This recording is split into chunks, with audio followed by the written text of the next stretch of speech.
주님의 은총과 평화를 빕니다. 대전노예 농촌교회에서 코로나19로 어려움을 겪고 있는 교회를 위하여서 2천만 원을 내놓아 지난 주간에 20교회에게 전달하는 아름다운 일이 있었습니다. 코로나19 시대 가운데에서 절망하며 신음하는 한국교회에 어둠을 밝히는 한 줄기 희망의 빛으로 다가오는 전율을 느낄 수가 있었습니다. 작은 농촌교회가 취약한 이들과 함께하기 위해서 2천만 원을 내놓는 모험 속에 뛰어들었습니다. 그 결과는 사랑으로 감내하는 것, 그것이 바로 주님께서 우리에게 보여주신 신앙의 삶의 모습이 아닙니까? 고통받는 이들을 가슴에 품고 뜨거운 사랑으로 보살피시는 예수님의 삶 속에서 우리는 하나님 나라를 바라볼 수 있습니다. 주님이 앞서가신 그 길을 따라 걸을 때 우리도 어둠을 찢고 빛을 낳는 사람들로 인생길을 걸어가는 주님의 제자가 될 것입니다. 이스라엘에는 자연적인 호수가 두 개가 있습니다. 남쪽에는 사해라고 불리는 아주 짜릿짠 곳이어서 여매라고 불리기도 합니다. 그러나 북쪽으로는 신약성서 속에 많이 나타나 있는 갈릴리 바다, 디베라 호수, 게네사렛 호수라고 부르는 자연의 호수가 존재하고 있습니다. 그 길이는 50리 정도의 길이가 되고 폭은 30리 정도의 폭을 가지고 있고, 그리고 게네사렛 호수가의 깊이는 무려 60m 정도가 된다고 합니다. 게네사렛 호수가는 지중해 수면보다도 207m가 낮은 곳에 머물러 있습니다.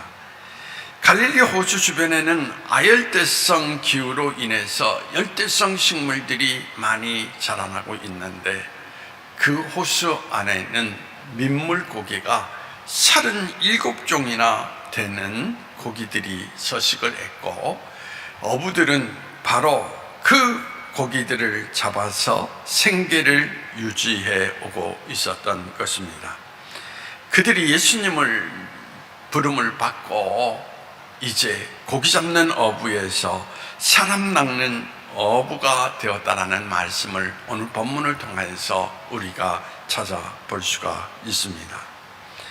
어느 날 그들은 밤이 새도록 그물을 내렸지만 한 마리도 잡지 못하고 빈손으로 돌아와서 호숫가에서 그물을 손질하고 있었습니다. 그때 예수님께서 가까이 오셔서 배를 타고 조금 뛴 자리에서 말씀을 전하기 시작을 했습니다.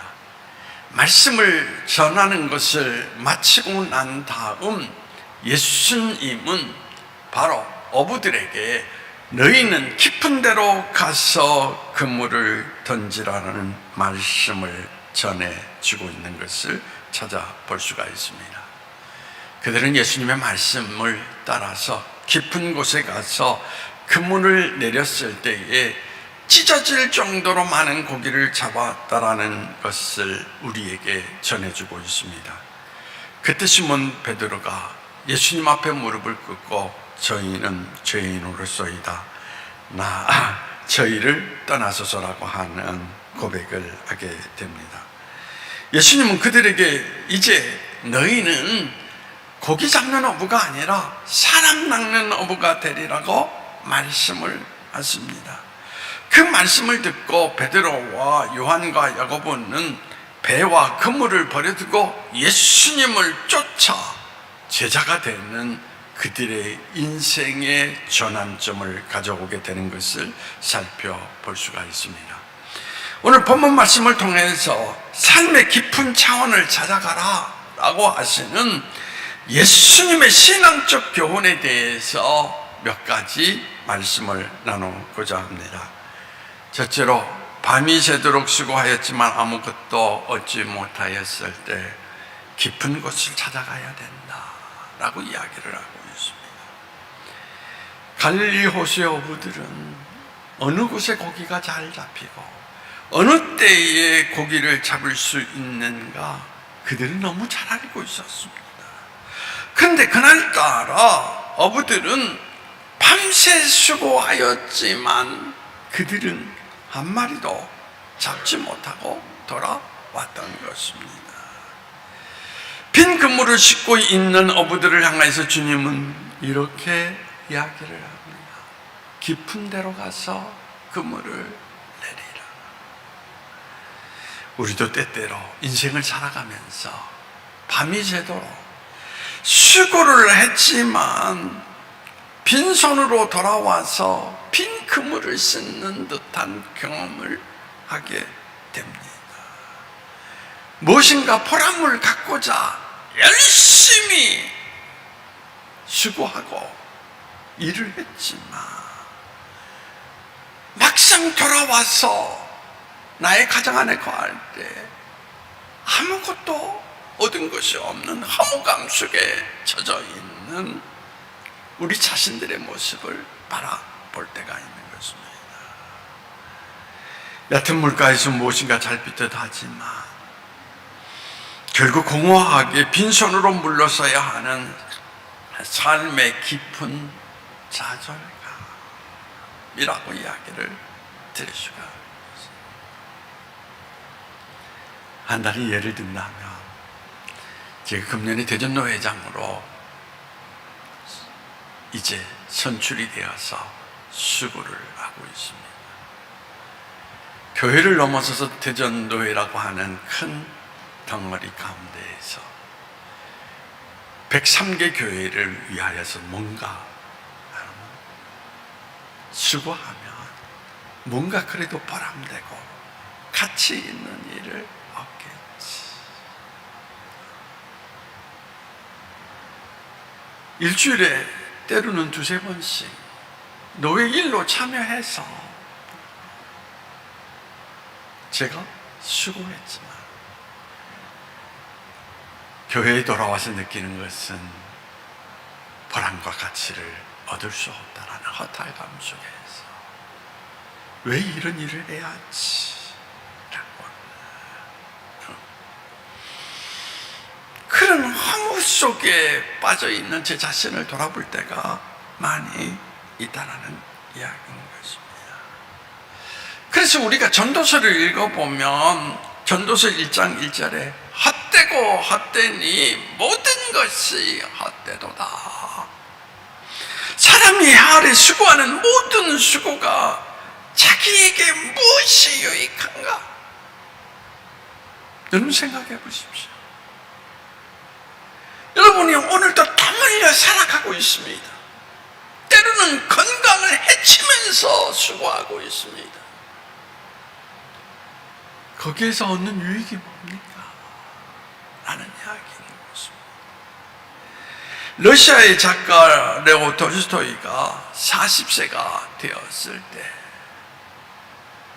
그가 막상 큰 세계를 이룬 것 같았는데 자기에게 보람과 가치를 느낄 수 있는 것을 느낄 수가 없었습니다. 그는 그의 책 나의 고백에서 이렇게 이야기합니다. 나는 국채가 3,000장이나 있고 말이 300필이 있는데 과연 이것을 통하여서 내가 어떻게 되었단 말인가 라는 것입니다. 자녀들을 좋은 학교에 보냈다. 그래, 그것이 무슨 의미가 있단 말인가 라고. 내가 만약에 푸시킨이나 섹스피어처럼 유명한 작가가 된다. 그렇다 할지라도 내게 무슨 의미가 있단 말인가 라고. 그래서 삶의 가치와 의미를 느끼지 못하는 허무주의에 빠져있는 그는 허무주의에서 벗어나는 이 길이 뭘까? 한때는 네 가지로 정리를 합니다. 첫 번째는 뭐냐? 그냥 무지하게 세상을 그냥 알려고 하지 말고 그냥 모르는 채 살아가는 것이 바로 유익한 것이다. 두 번째는 세상이 그날그날 향락을 누리면서 시간을 흘러보내는 것이 유익한 것이다. 세 번째는 권력을 가지고 권력 속에 행사하고 살아가는 것이 바로 내게 유익한 것이다. 네 번째는 그냥 용기도 잃어버리고 세상이 흘러가는 대로 그날 살아가는 것이 지혜다 라고 이야기를 한 적도 있습니다. 그러나 그러한 모습 속에서도 그는 허무감을 벗어낼 수가 없었습니다. 그래서 그는 이렇게 이야기를 하고 있습니다. 바로 하나님을 의지하고 하나님 안에 머물 때 내가 살아간다라고 하는 진정한 의미를 발견하고 그 안에서 인생의 허물을 벗어낼 수가 있었습니다 라고 이야기를 했던 것입니다. 하나님을 의지하는 것, 즉 믿음의 길이 바로 우리가 삶의 진정한 가치를 찾을 수 있는 길이라고 하는 것을 이야기를 하고 있는 것입니다. 여러분, 돈이 많으면 좋은 일도 있겠죠. 그럼 무슨 의미가 있습니까?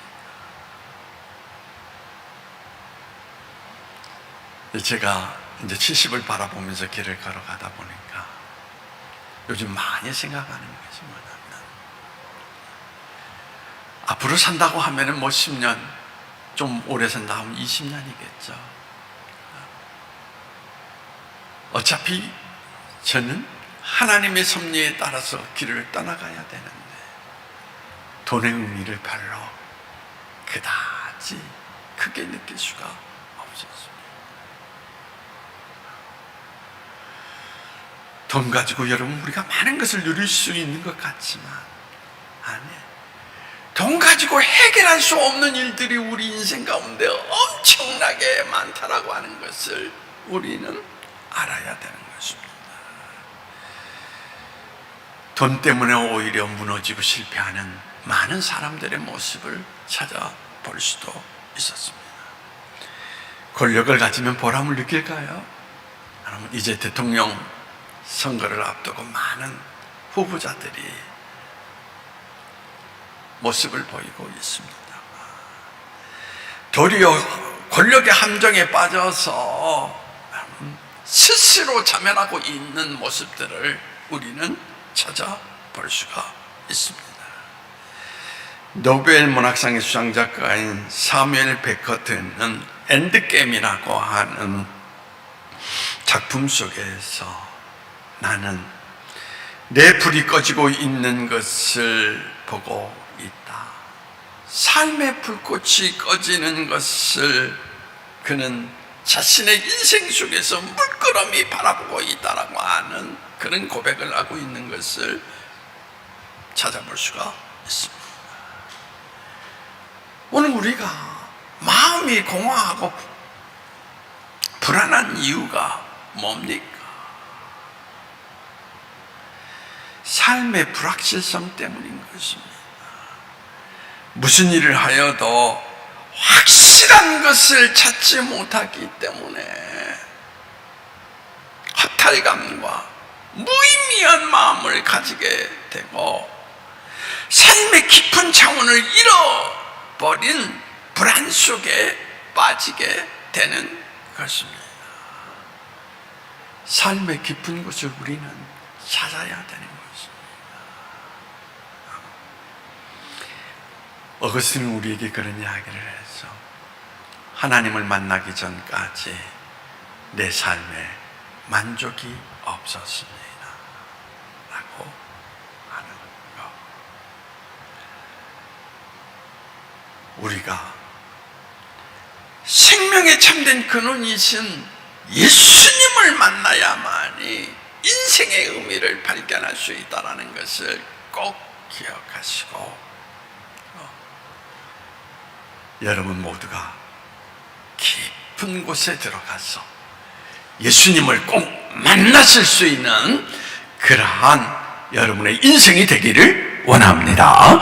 그 다음에 두 번째로 진리의 말씀에 따라서 깊은 곳을 찾아야 된다. 어부였던 제자들은 예수님의 말씀을 듣고 선생이여 우리들이 밤이 맞도록 수고하였으되 얻은 것이 없지만은 말씀에 의지하여 내가 그물을 내리리이다 라고 하고 행동에 옮겼습니다. 제자들은 갈릴리 바다에서 평생을 살아온 전문가들입니다.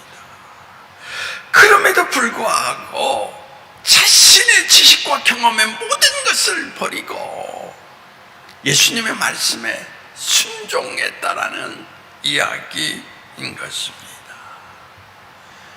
다른 말로 표현한다면 어부가 목수의 지시를 따른 것입니다.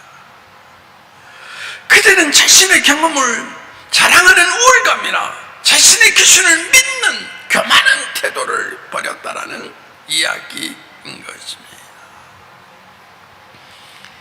진리를 모르면 우리 인생은 천박한 인생을 살아갈 수밖에 없습니다. 진리 안에서 새로운 가치관과 세계관을 깨닫지 못하는 현대인들은 물 위에 떠다니다가 시들러 버리는 부평초와 같은 그러한 인생이라고 일컬을 수밖에 없는 것입니다. 그리스도는 우리를 향하여서 삶의 깊은 곳에 뿌리를 내려라 라고 이야기를 하고 있습니다. 인도 철학에서는 모든 인간은 마야의 베일을 쓰고 있기 때문에 진리를 깨닫지 못한다 라고 이야기를 하고 있습니다. 쇼펜하우어가 마야의 베일을 가리켜서 뭐라고 해석을 했느냐, 여러분, 바로 인간의 이기주의, 사물에 대한 부분적인 지식 때문에 우리는 진정한 진리를 보지 못한다라는 이야기인 것입니다. 제가 여러분하고 신앙의 길을 같이 걸어오고 있습니다. 제가 늘 안타까운 게 있어요. 하나님의 말씀 여러분이 오늘도 듣고 있습니다. 근데 가장 중요한 것은 실제적인 삶의 문제로 상담을 하거나 여러분과 의견을 나눌 때 여러분이 가지고 있는 틀, 프레임이 다 정해져 있습니다. 그 정해진 틀 속에서 여러분은 저로 하여금 거기에 맞는 이야기를 듣고 싶어 한다는 것입니다. 예수님께서 어부들의 전문성 분명히 하십니다.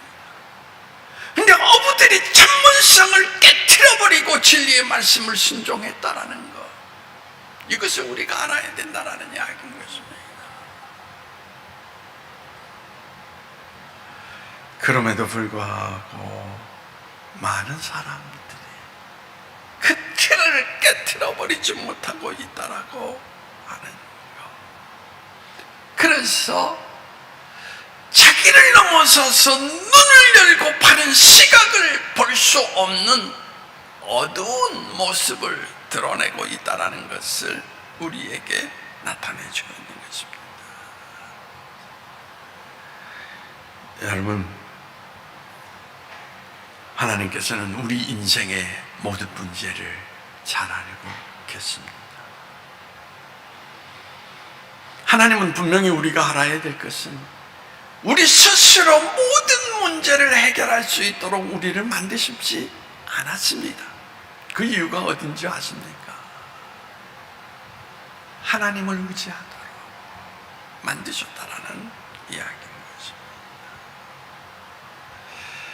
지금 여러분들이 어려운 상황 속에 있는 분들도 분명히 계실 것입니다.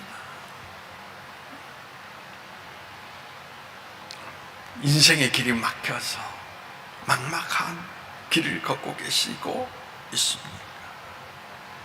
하나님의 뜻은 여러분들을 좌절시키거나 여러분들을 실패하도록 하시는 것이 아닙니다.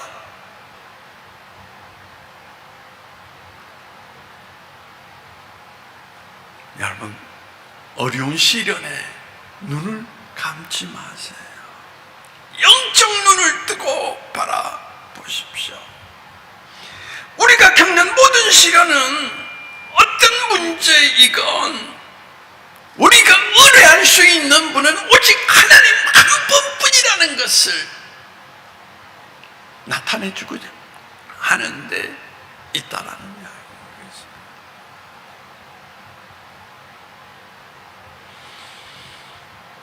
여러분과 또 신앙의 길을 걸어가면서 겪는 것,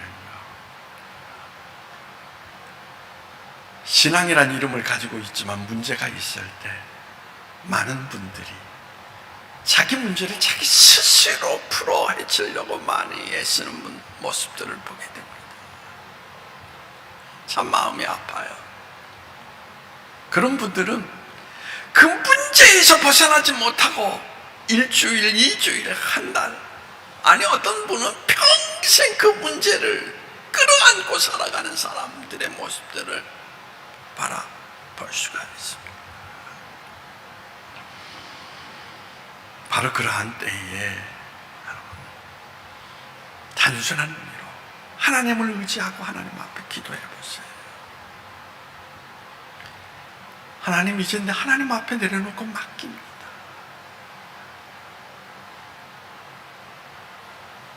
거기에서 오히려 우리 인생의 문제, 그 모든 것들이 해결되고 우리가 거기에서 벗어나는 모습을 지닐 때가 있는 것을 발견하게 됩니다. 예수님을 사랑하는 한 변호사가 있었습니다. 모처럼 유럽 여행을 하기 위해서 내 자녀와 더불어 부인과 함께 배를 타고 떠나갔습니다. 그런데 1873년 11월 15일 영국 근해에 이르자 깊은 안개가 껴서 가던 배가 뱃길이 충돌을 하는 사고가 일어나서 226명의 사람들이 침수를 당하는 끔찍한 사고가 발생했습니다. 그때의 스태포드 변호사는 내 아들을 그만 잃고 말았습니다. 부인과 겨우 집으로 돌아왔을 때 지인들이 찾아와서 그를 위로하기 위해서 힘을 내세요, 용기를 내세요. 여러분 고통스러울 때 옆 사람이 다가와서 힘을 내세요, 용기를 내세요. 그게 도움이 됩니까? 제가 경험하는 바로는 때로는 그런 모든 것들이 저를 더 힘들게 만드는, 근데 그들을 향하여서 스태포드 변호사는 이렇게 이야기합니다. 내 영혼은 평안합니다 라고 말합니다. 그러니 돌아가십시오. 그들이 돌아가고 난 뒤에 갑자기 스태포드 변호사의 머릿속에 영감이 치솟기 시작을 했습니다. 바로 그때 그가 찬송을 작시하게 되는데, 내 평생에 가는 길 순탄하며 늘 잔잔한 강 같든지 큰 풍파로 무섭고 어렵든지 나의 영혼은 늘 편하다. 영적 눈 뜨는 사람은 현실 현실의 우겨쌈을 당하지 않는다라는 것입니다. 더 깊은 차원으로 나아가서 그 안에서 생명의 빛을 보게 된다라고 하는 것을 우리에게 나타내 주고 있습니다. 저는 오늘 여러분들이 신앙의 자리 가운데에서 얕은 물가에서 신앙생활 한다 이 정도가 아니라 정말 깊은 차원의 세계 가운데 들어가서 진리를 보고 진리를 얻고 진리 안에서 자유함을 얻는 그런 기쁨이 일어나기를 소망합니다. 자, 세 번째로 깊은 곳에 살면 풍족한 수확을 얻을 수 있다는 것입니다. 오늘 본문 예수님의 제자들이 예수님의 말씀에 순종할 때 감당할 수 없을 정도로 많은 고기를 잡아서 두 배에 나누게 되었다는 것을 우리에게 말해주고 있습니다. 예상을 넘는 큰 수확을 거두었다는 것입니다. 우리들도 하나님 말씀에 순종해서 삶의 깊은 곳을 찾아갈 때 우리는 참으로 풍족한 열매를 거둘 수가 있는 것입니다. 생명의 아름다운 꽃을 피고 싶습니까? 깊은 곳에 뿌리를 내리십시오. 삶의 풍성한 열매를 원하십니까? 깊은 곳에 뿌리를 내리십시오. 화병 속에 꽂힌 꽃들은 밑을 잘라버렸기 때문에 곧 시들고 맙니다. 겨울 동안 산과 들의 모든 초목이 죽은 것 같지만 봄이 오면은 다시 새 옴이 솟아나는 모습을 우리는 바라보게 됩니다. 왜 그렇습니까? 깊은 곳에 뿌리가 내려 있기 때문에 온갖 영양소를 흡수하고 있었기 때문인 것입니다. 우리 영혼도 하나님 진리 안에서 깊은 뿌리를 내릴 때만 열매가 맺히고 무성히 성장하게 된다라고 합니다. 여러분, 어려움이 있을 때 믿음의 뿌리를 더 깊이 내리십시오. 지금 나의 삶의 문제 가운데에서 전혀 진전이 없는 것 같아도 더 깊이 뿌리를 내리십시오. 제가 하단을 바라보면서 어느 날 우리 이장로님에게 오래 심은 대추나무 한 그루가 있습니다. 왕대추나무인데 싹도 보이지 않고 전혀 요동함이 없는 것 같습니다. 그래서 이장로님한테 물었습니다. 이거 죽은 거 아닙니까? 아닙니다. 살아있습니다. 내년에는 잎이 피고 움트임이 시작될 것입니다 라고 하시는 이야기 속에서 제가 깨달은 건 그렇구나, 지금은 뿌리를 내리는 시간이구나. 뿌리를 내리면 언젠가는 반드시 열매를 맺는 날이 찾아온다는 것입니다. 오늘 예배를 들어가면서 성경문을 낭독했죠. 눈물이 솟구치려고 하였습니다. 나를 주 앞에서 쫓아내지 마시고 주의 생명을 내게서 거두고 가지 마소서.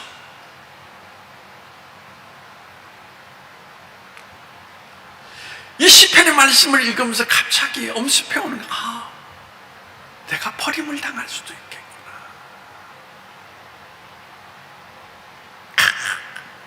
눈물이 왈칵 쏟아질 뻔했습니다.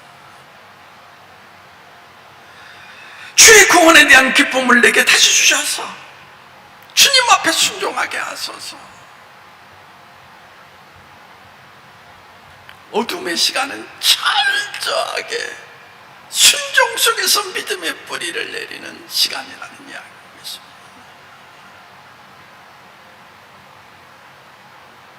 여러분들이 밀레의 만종 그림을 모르는 사람들이 없을 것입니다.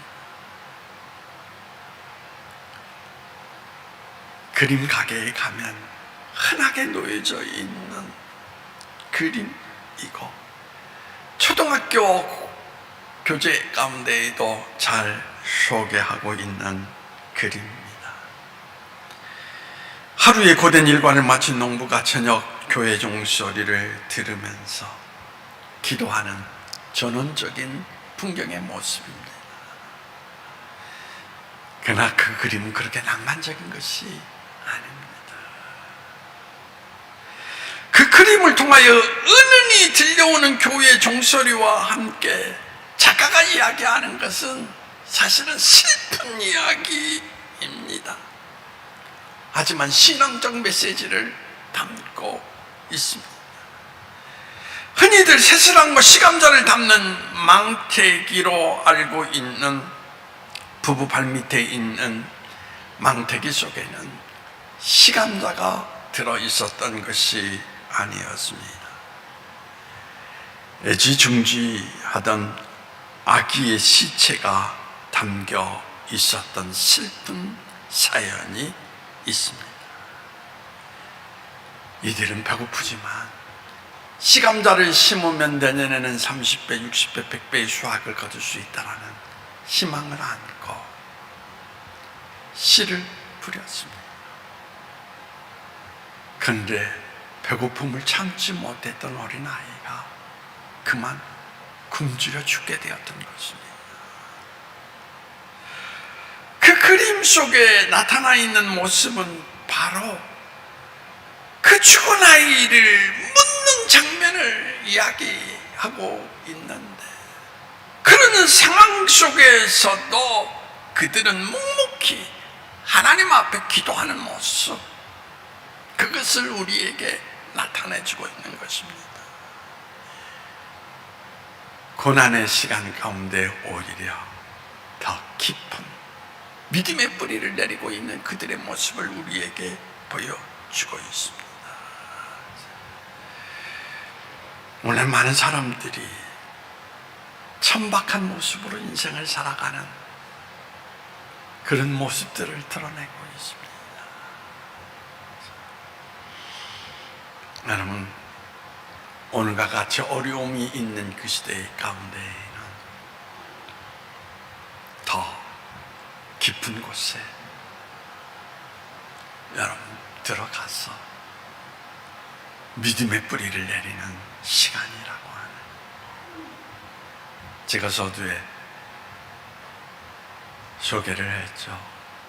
농촌교회, 작은 교회가 코로나19로 어려움을 겪고 있는 교회를 돕기 위해서 2천만 원을 내놓았다는, 그들이라고 안 어렵겠습니까? 그런데 그들이 하는 이야기는 농촌교회가 아니었습니다. 오히려 농촌교회가 도시교회 속에서 작은 교회를 이루고 있는 교회들의 어려움을 기억하면서 그들의 아픔을 우리가 감당하자. 저는 그들의 모습 속에서 그리스도로 산다라는 의미를, 그리스도로 산다라는 기쁨을 분명히 그들은 찾았을 것이다.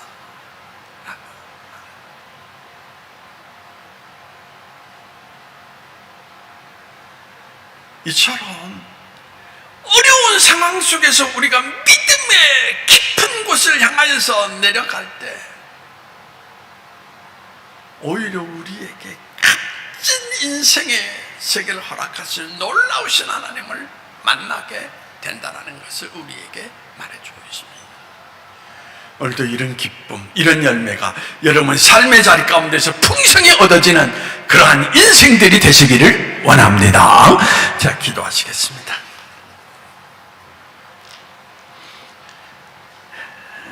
깊은 곳에 가서 그물을 내리라고 하시는 예수님의 말씀, 바로 어려운 현실과 고통 속에 살아가는 이들에게, 이제 모든 것들을 포기하고 싶은 좌절감 속에 매여 있는 인생들에게, 아니다, 용기를 내어 더 깊은 곳을 가라 라고 말씀하세요. 주님의 음성을 듣습니다. 이제 어부들처럼 나의 틀을 부숴버리고 예수님 말씀에 의지하여 깊은 곳에 믿음의 뿌리를 내릴 수 있는 우리가 되게 하여 주셔서 하나님이 주시는 기쁨, 하나님이 뜻하신 모든 섭리의 놀라운 사실들을 만날 수 있는 우리 인생들이 될 수 있도록 우리를 인도해 주시기를 원하오며 나시는 예수님의 이름으로 기도하옵나이다. 아멘.